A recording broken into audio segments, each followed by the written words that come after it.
o executivo do tipo, não precisa construir presídios, é importante construir escolas, gerar emprego. A gente tem isso como muito certo no Brasil, né?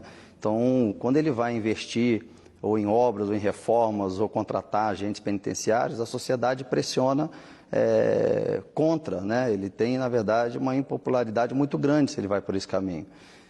E a gente tem que mudar isso, porque eu dou o exemplo como os Estados Unidos, tem escola para todo mundo, tem emprego para todo mundo, até quem quer viver ilegalmente no país americano, e tem a maior população carcerária do planeta. Então, como é que você explica isso? Né? Não faltou escola para aqueles presos, não faltou trabalho para aqueles presos.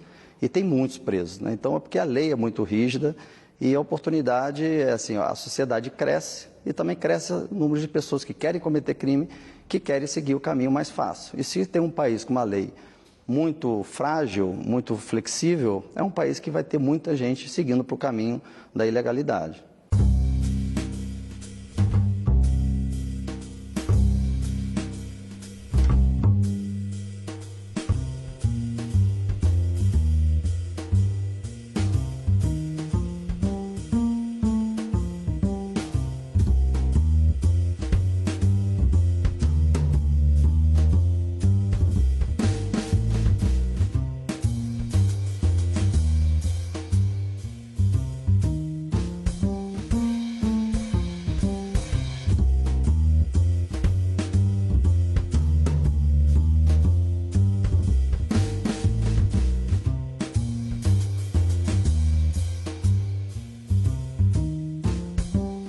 Entrando mais na proposta, o senhor mesmo comentou que ela endurece as penas.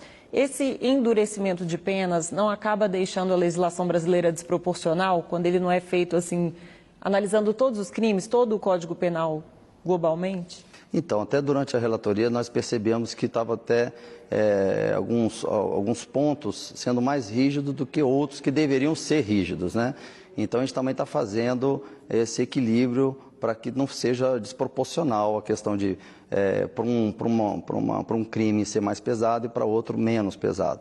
Então, nós estamos colocando de forma proporcional, mas de forma geral, ficando mais rígida realmente a punição, dando mais possibilidades para os investigadores, para os policiais que precisam estar em campo trabalhando, quer dizer, dando ferramentas que antes não tinham, a questão de tomar conta da verba, do dinheiro, do tráfico, né, do crime, da corrupção, para que possa ser usado também contra um combate de forma mais rápida também, sem muita burocracia.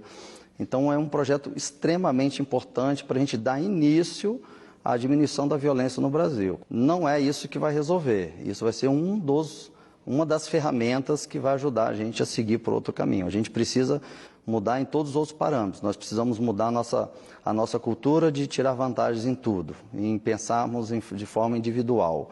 Quando a gente começa a pensar de forma coletiva, e pensando no nosso Estado, o que é melhor para o nosso Estado, o que é melhor para o nosso país, a gente começa a ter atitudes diferentes e posicionamentos diferentes. Quando a gente só quer tirar vantagens próprias, tipo, já que eu estou aqui, deixa eu tirar o meu, deixa eu me aproveitar e o outro é que se vire com isso. E eu entrei para a política, eu sou novo, nunca fui político antes, para deixar um futuro melhor para minha filha. Então, o meu propósito é deixar uma próxima geração, que vem com a minha filha, com o filho de outras pessoas, né, num país melhor, pelo menos um pouco melhor do que está hoje. É porque o senhor dizendo, são tantos fatores que dá até um certo desalento, né, de quando é que esse país vai melhorar em termos de segurança pública. A gente não pode ter esse desânimo, porque senão a gente cruza os braços e entrega o jogo. A gente tem que estar no jogo.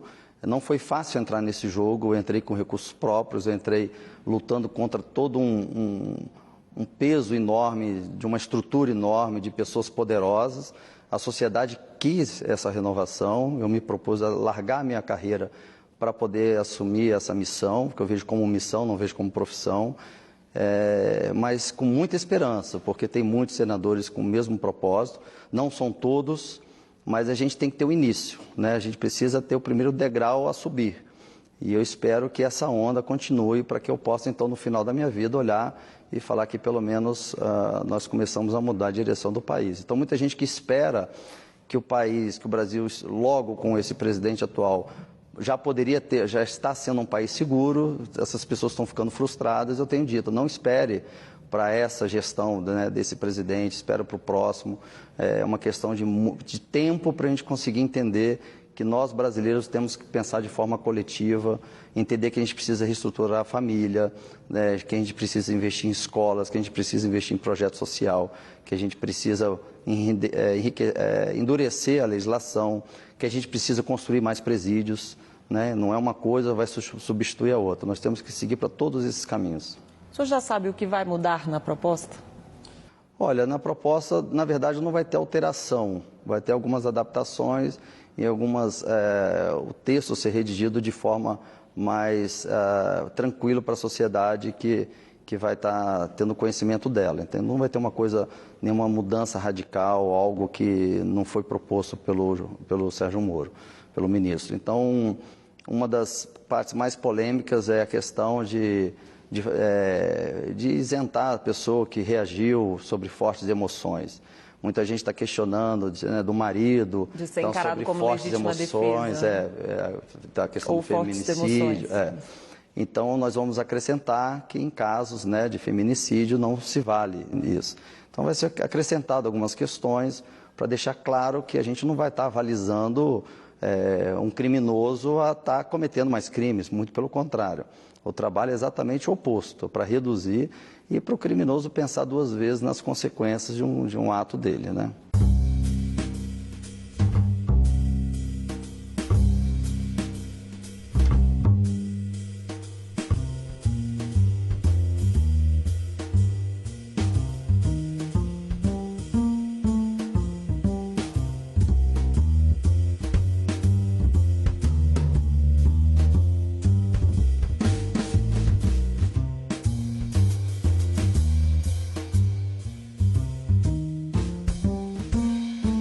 Essa proposta não traz a questão da maioridade penal. E tem outras aqui no Senado que discutem isso, propostas de emenda à Constituição, né? Porque esse é projeto de lei. O senhor pretende iniciar essa discussão, inserir algum tipo de discussão nesse... Pretendo. Assim que a gente finalizar essa proposta do pacote anticrime, nós vamos seguir com outras pautas na área da segurança, né? E essa pauta da redução da maioridade penal, ela é muito polêmica, muita gente é contra, outros são a favor. Eu, particularmente, sou a favor. Eu acho que com 16 anos você tem muito bem discernimento do que é certo e do que é errado. Então, você tem que ter responsabilidade pelos teus atos. Então, hoje as pessoas estão ficando maduras mais cedo e vivendo mais. Então, a realidade se alterou da época que foi feito o Código Penal. Então, a gente precisa se adaptar e ter velocidade para isso, que o mundo está indo numa velocidade muito grande e a gente num ritmo muito lento para isso.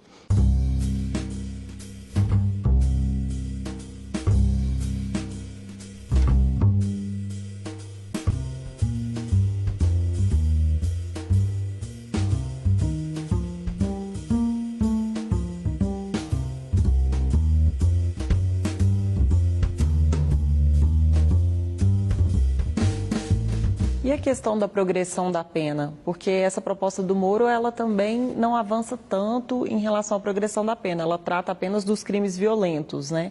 Para não progredir para o regime aberto já logo de cara. O senhor acha que tem que ser mais duro ou foi num tanto bom? Olha, alguns nós endurecemos. Nós temos que ser mais rígidos e eu não consigo entender uma pessoa que cometeu um crime, ele possa ter vantagens por conta de comportamentos, se ele nunca cometeu nenhum crime, se tem um passado ilibado e tal, mas ele cometeu um crime e acabou. Então, ele passa a ser um criminoso, não tem como ser um meio criminoso, né? Então, eu sou a favor de um endurecimento, de ser mais rígido, para que a pessoa... O meu modo de pensar não é porque depois que ele entrou, ele precisa ser incentivado a voltar para a sociedade. Porque a grande maioria não vai voltar como as pessoas pensam que voltam. Meu modo de pensar é fazer uma lei muito rígida para que a pessoa não pense em entrar para o crime. E pelo fato de eu estar relatando e seguindo esse raciocínio, gerou ameaça de morte, de ameaça a esquartejamento da minha família, de estupro da minha irmã. Então, hoje a gente tem uma limitação de liberdade que eu pensei que eu nunca iria precisar. Quer dizer, eu lutando pela segurança dos brasileiros, hoje eu sou o mais ameaçado e vivo hoje sob escolta. Mas a gente tem, como eu disse para você, eu entrei com um propósito, uma missão, tudo tem um preço a pagar e eu não vou recuar. E se houve essa ameaça, é porque a gente está no caminho certo, porque senão o crime organizado não ia fazer uma ameaça se realmente eles estivessem percebendo que a conta vai chegar caro para eles, né? E a prisão em segunda instância? Olha, é uma grande batalha.